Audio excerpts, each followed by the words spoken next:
আল্লাহর হাবিব সাল্লাল্লাহু আলাইহি ওয়াসাল্লাম বলেন, আল্লাহ তাআলা গোটা বিশ্বের সবাইকে তৈরি করে দুই ভাগ করলেন। কয় ভাগ? এক ভাগ জান্নাতি, এক ভাগ জাহান্নামী। আমাকে আল্লাহ তাআলা জান্নাতীদের মধ্যে প্রেরণ করলেন। এই জান্নাতীদেরকে আল্লাহ অনেক শহরে বিভাজন করে পৃথিবীতে পাঠালেন। আমাকে আল্লাহ তাআলা মক্কা শহরে পাঠালেন। মক্কা শহরে অনেকগুলো বংশ আছে, সেখান থেকে আল্লাহ তাআলা আমাকে কুরাইশ বংশে পাঠালেন।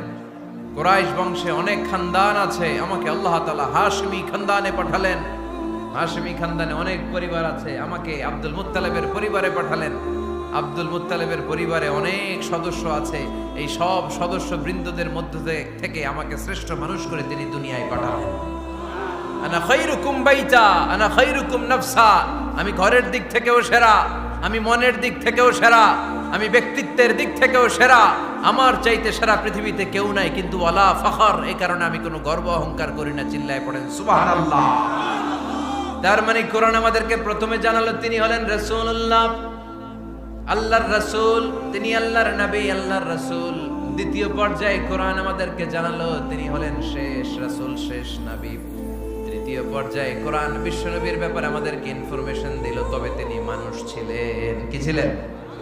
আকীদা খালেস করে নেন। আল্লাহর হাবিব সাল্লাল্লাহু আলাইহি ওয়াসাল্লাম কি ছিলেন? মানুষ ছিলেন, তবে অসাধারণ মানুষ। তিনি ওহীপ্রাপ্ত হতেন, আমরা ওহীপ্রাপ্ত হই না, ঠিক কি না?